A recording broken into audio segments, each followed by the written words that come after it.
Jaakko Errorilta terve. Sky Showtimeilla alkaa 23.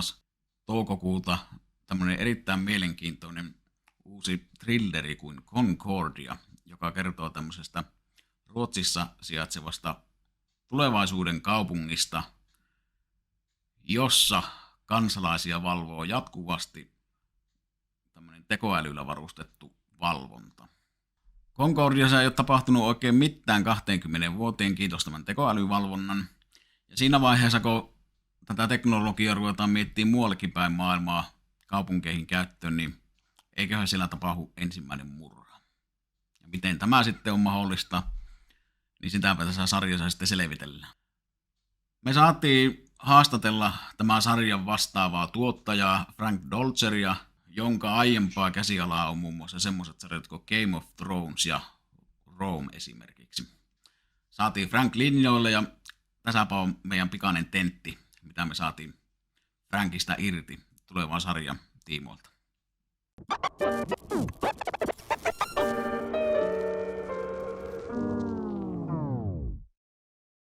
What sparked the idea for Concordia?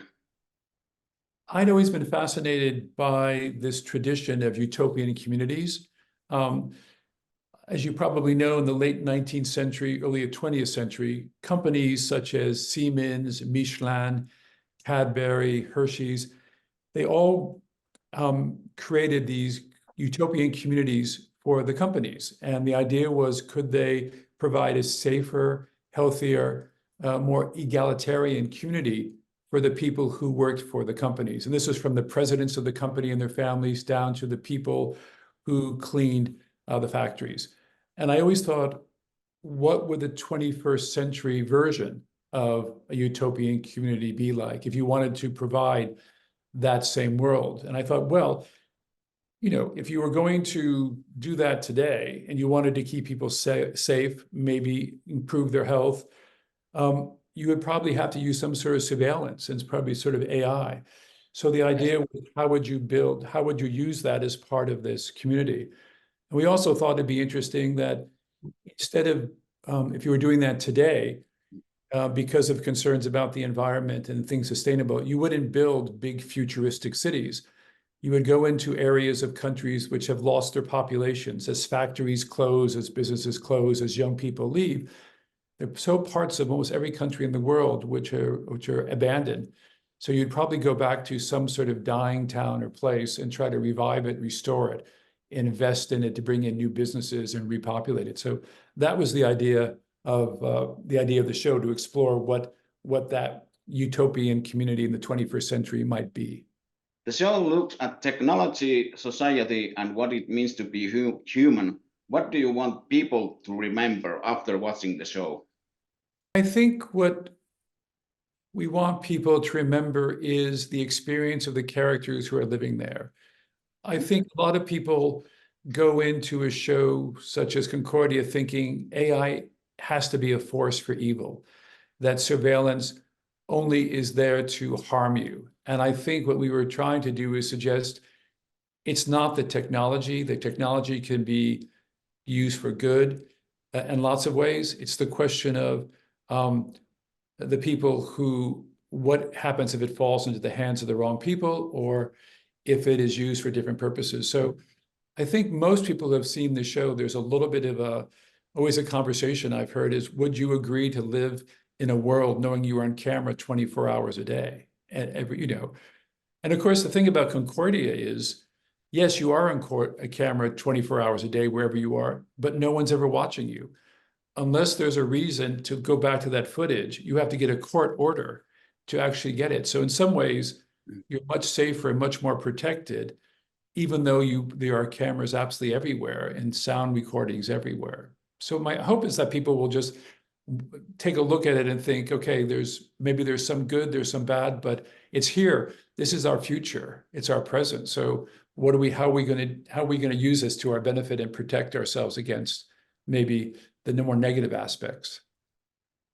When you say that it's our future, can I ask, what do you think yourself, that how far away from that kind of world we are actually living from? Are we talking about 10 years or?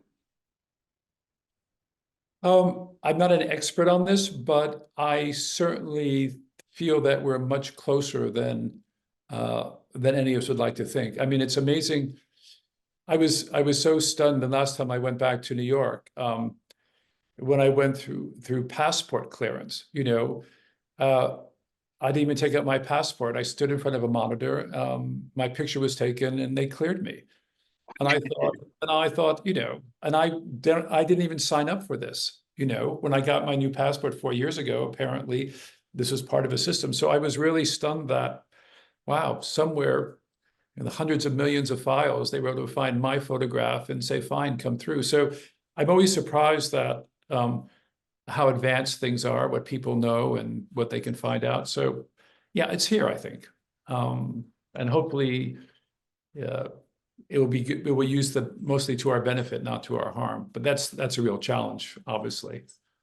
Well, what was your favorite part of making the show?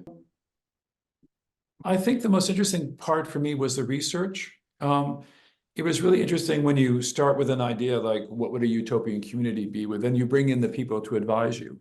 I was really fascinated by not only the technology, but also some of the other ideas about urban planning. And also, I really like the idea of, one of the other things people said to us, if you're going to really design cities for the future and everything, is there also a way, and you're trying to repopulate areas of the country countries which have lost their population, is that also a possible solution to the immigrant crisis? If you need communities, if you need people to live there, and you need people to rebuild them, well, isn't that maybe also should be thought about? That may be part of the solutions we're thinking about what to do with people who are displaced. So every time we had a conversation about cities of the future and what they would look like if we implemented them today.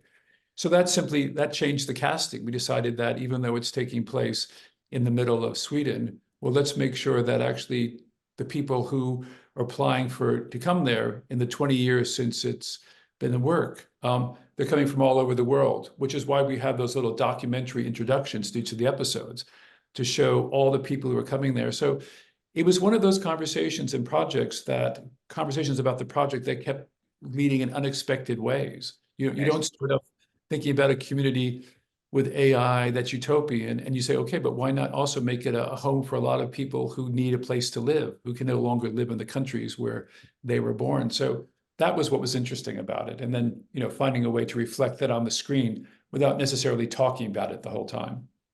Will Concordia be a one-time thing, or do you believe that the concept would have ideas for several seasons?